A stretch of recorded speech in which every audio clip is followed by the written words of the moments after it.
पुणे शहर काँग्रेसचे शहराध्यक्ष अरविंद शिंदे आता आपल्या सोबत आहेत. अरविंदजी, आज प्रशांत जगतापांचा प्रवेश तुमच्याकडे होत आहे अशा पद्धतीची माहिती आहे आणि शरद पवारांची राष्ट्रवादीला त्यांनी राजीनामा दिला आणि आता तुमच्याकडे प्रवेश करतात. काय या संदर्भात तुमच्याकडे काय नेमकी माहिती? नाही, मला अजून काय प्रदेश काँग्रेस कमिटीकडनं कोणताही असा निरोप आदेश आला नाही. आलं तर त्याची अंमलबजावणी केली जाईल. पण मग काय तुम्हाला काही या सगळ्या संदर्भात काही चर्चा झाली का नाही? म्हणजे काय तुमच्याशी चर्चा झाली, शहर काँग्रेसची काही चर्चा झाली का काय? नाही, खरं सांगायला गेलं तर प्रशांत जगतापांची आमच्याशी कोणाशी चर्चा कसलीही झाली नाही. ते डायरेक्ट प्रदेश काँग्रेस कमिटीच्या संपर्कात आहेत. त्यांनी प्रदेश काँग्रेस कमिटीचे अध्यक्ष सपकाळ साहेबांना विनंती केली, त्यांनी बाकीच्या नेत्यांना विनंती केली आणि त्यांच्यावर जी चर्चा झाली अजूनपर्यंत ती चर्चा आम्हाला काही शेअर झाली नाही. मग आता त्यांनी काय चर्चा केली काय नाही केली हे जोपर्यंत आम्हाला कळत नाही तोपर्यंत आम्हाला बोलताच येत नाही. कुठेतरी असं तुम्हाला म्हणायचं की तुम्हाला अंधारात ठेवून किंवा शहर काँग्रेसला अंधारात ठेवून हा पक्षप्रवेश पार पडतोय? हे विषय अंधाराचा नाहीये. एक प्रोटोकॉल प्रमाणे जर प्रशांत जगतापांना खरंच काँग्रेस पक्षात यायचं असतं तर त्यांनी आमच्याबरोबर पहिली प्राथमिक चर्चा केली असती. मग आमच्याबरोबर ते वर गेले असते. मग आम्ही प्रदेश काँग्रेस कमिटीला विनंती केली असती. आम्हाला त्याचा विरोध नाही, त्याचं स्वागतच आहे. पण काही गोष्टी माणसाच्या लक्षात असल्या पाहिजेत की उद्या जरी अरविंद शिंदेची इच्छा असेल की आपल्याला अमुक अमुक पद्धतीने जायचंय, पण जर एकदा पक्ष आदेश आला तर अरविंद शिंदेला पक्ष आदेश मानावा लागतो. ही मानसिकता प्रशांत जगतापांची असेल तर त्यांनी नक्कीच काँग्रेसमध्ये यावं. कारण काँग्रेस पक्षामध्ये आदेशाला किंमत आहे. एकदा Pradesh Congress committee, all India Congress कमिटीने ठरवलं की आपल्याला हे करायचं तर तुमच्या व्यक्तिगत मताला काही नाही.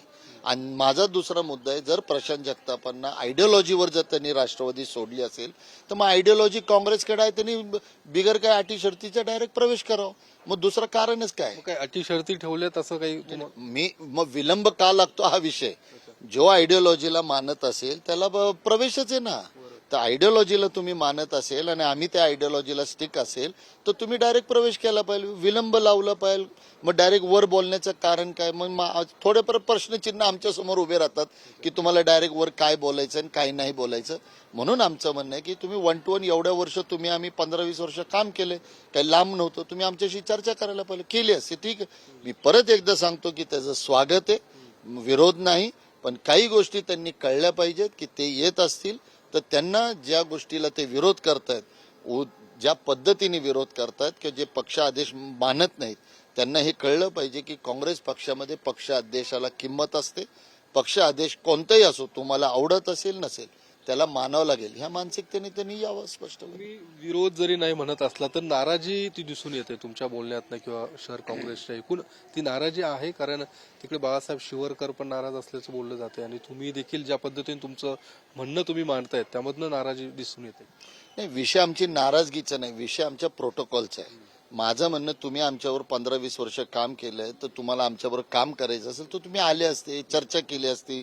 बाबा माझा प्रभाग असा आहे, मी इथून निवडून येतो, शिवरकर साहेब आहेत, शिवरकरांबरोबर चर्चा आणि आपण मिळून चांगली ताकद निर्माण केली असते ना. पण परत तुम्ही तेच करताय. तुम्ही डायरेक्ट वरच जाताय, तिथूनच चर्चा करताय. काही हरकत नाही. आम्हाला वरचा आदेश आला तर आम्ही तुमच्यावर काम करणार. वरचा आदेश आला तर तुमच्या हाताखालीही काम करणार. कारण आम्ही पक्ष आदेशाला मानणारी माणसं आहोत. पण माझं त्यांना विनंती, एक मित्र म्हणून त्यांना सल्ला आहे की ज्या मानसिकतेमध्ये तुम्ही एक पक्ष सोडलेला आहे, आमचं एवढंच विनंती आहे की कोणीही आमच्या पक्षामध्ये लिव्ह अँड लायसन्सवर येऊ नये. एक दंगेकरांचा आम्हाला वाईट अनुभव आहे. म्हणजे उद्या तुमच्या काँग्रेस पक्षाला वापरून झालं की तुम्ही निघाले, असं होतं कामा नाही ना. तुम्ही एकदा पक्षात आलात, पक्षाकडनं म्हणजे तुमच्या गाडीचं पेट्रोल संपलं म्हणून लगेच दुसऱ्या पंपावर जायचं, मग त्या पंपावर आपली पेट्रोल भरलं गेलं की तिसऱ्या पंपावर जायचं. तसं होणार नाही. एक काळ तुम्ही काँग्रेस सोडून राष्ट्रवादीत गेलेला आहात, हेही तुमच्या लक्षात असू दे. म्हणून काँग्रेसमध्ये यायचं असेल तर आमच्या वरिष्ठ नेत्यांना आमची एवढीच विनंती आहे की पुन्हा नवीन एक दंगेकर पुण्यामध्ये निर्माण होऊ नये. पण मग काही अटी शर्ती ठेवल्यात का? कारण कालच हा पक्षप्रवेश होणार अशी चर्चा होती, तो आज ढकलला म्हणजे पुढे ढकलला गेला. काय याच्यामध्ये पक्ष पातळीवरती काही अडचणी होत्या? मी परत आपल्याला सांगतो की जे मुंबईमध्ये त्यांचा पक्षप्रवेश होणार होता हे सुद्धा आम्हाला आपल्याच माध्यमातून कळालं. पण जर तो होणार होता तर मग काल आम्ही दिवसभर मुंबईतच होतो. मग ते आले असते, चर्चा केली असती तर शानोथाटने आपण त्यांचा प्रवेश करून घेतला असता.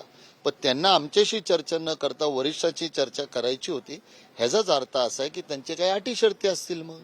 आणि मग त्या अटी शर्ती काय असतील हे प्रदेशने आम्हाला सांगितलं, आमचा अभिप्राय मागितला तर आम्ही देऊ अभिप्राय. दुसरं, काल तुमची पार्लमेंटरी बोर्डाची मीटिंग होती, त्यामध्ये स्पष्ट तुम्हाला आदेश दिले गेले किंवा तुम्हाला तसं सांगितलं गेलं की अजित पवारांच्या राष्ट्रवादी सोबत जायचं नाही, अजित पवारांना विरोध आहे. मग अजित पवारांना विरोध आहे, मग शरद पवारांची राष्ट्रवादी देखील त्याच्यासोबत देखील तुमची आघाडी नसणार आहे, जी महाविकास आघाडी होती ती. काल जी पार्लमेंटरी बोर्ड झाली, पुणे शहराच्या समन्वय समिती असेल किंवा कार्यकर्त्यांची जी काही इच्छा असेल, ती मत असेल, तो मी मत पार्लमेंटरी बोर्ड समोर मांडला की येणाऱ्या निवडणुकांसाठी भारतीय जनता पक्षाला पराजय करण्यासाठी ज्या ज्या शक्ती एकत्र येत असतील त्यांनी यावं. पण प्रदेश काँग्रेस कमिटीने त्यावेळेला तिथं सांगितलं की जे सत्तेमध्ये सहभागी असेल त्यांच्याबरोबर आपल्याला जाता यायचं नाही. त्यांनी स्पष्ट आदेश दिला. आमचा विषय तिथं संपला. मग आम्ही त्यानंतर नेत्यांना ही विनंती केली की भले उद्या अजितदादा पवारांची राष्ट्रवादी येत नसेल, पण एक आपली नॅचरल जे अलायन्स आहे ती म्हणजे पवार साहेबांची, सुप्रियाताईंची राष्ट्रवादी, शिवसेना आणि काँग्रेस ह्यांनी तरी महाविकास आघाडी म्हणून एकत्र येऊन पुणे शहराची निवडणूक लढवावी. मग तशी काही तुम्ही तसं काही आवाहन केलं किंवा तशी काही चर्चा आहे आज काही? एक्झॅक्टली. मी काल आमच्या शरद पवारांच्या राष्ट्रवादी सोबत तुमची काही चर्चा? काल आमची ती पार्लमेंटरीची बोर्ड झाल्यानंतर आमच्या नेत्यांनी सुप्रियाताई सुळेंना फोन केलाय की त्यांनाही सांगितलं की ताई, अजितदादांना बाजूला ठेवून तुम्ही आमच्याबरोबर आलं पाहिजे अशी आमची तुम्हाला विनंती आहे. तर त्यांनी त्यावेळेला सांगितलं की मी उद्यापर्यंत माझ्या कार्यकर्त्यांबरोबर चर्चा करून कळवते. तर आम्ही आज सुद्धा सकाळी वंदनाताईंबरोबर चर्चा झाल्यानंतर आम्ही त्यांना हेच सांगितलं की जी आपली ओरिजिनल महाविकास आघाडी आहे त्याला घेऊन आपल्याला पुढे गेलं पाहिजे. कारण आपल्याला ज्या शक्तीबरोबर लढायचं त्याबरोबर आपल्याला एकत्र राहिलं पाहिजे. त्या शक्तीची साथ जे देत असेल त्याला आपल्याला घेता यायचं नाही. साधा विषय होता. शरद पवारांची राष्ट्रवादी तुमच्या सोबत येण्याचं अजून पण चर्चा सुरू आहे, म्हणजे ती येऊ शकते. शेवटच्या क्षणाला काही नाही. आम्ही तर आमच्या पद्धतीने ही आघाडी कायम राहावी, अबाधित राहावी ह्या पद्धतीने आम्ही प्रयत्न करतोय. बाकी त्यांनी त्यांच्या पक्षाचा निर्णय जो कळवला तर ते मग स्वागत आहे. तर अरविंद शिंदे होते, त्यांचं म्हणणं आहे की महाविकास आघाडी जी होती ती कायम राहावी यासाठी आमचे प्रयत्न सुरू आहेत आणि त्यामुळेच खासदार सुप्रिया सुळे यांच्याशी देखील त्यांनी चर्चा केलेली आहे आणि या संदर्भात कदाचित आज दुपारपर्यंत निर्णय होण्याची शक्यता आहे. मात्र पार्लमेंटरी बोर्ड किंवा पक्षातल्या वरिष्ठांनी सांगितल्याप्रमाणे अजित पवारांना मात्र तो विरोध जो काही आहे तो अद्यापही कायमच असणार आहे. कॅमेरामन विकीसह मी योगेश बोरसे, TV9 मराठी, पुणे.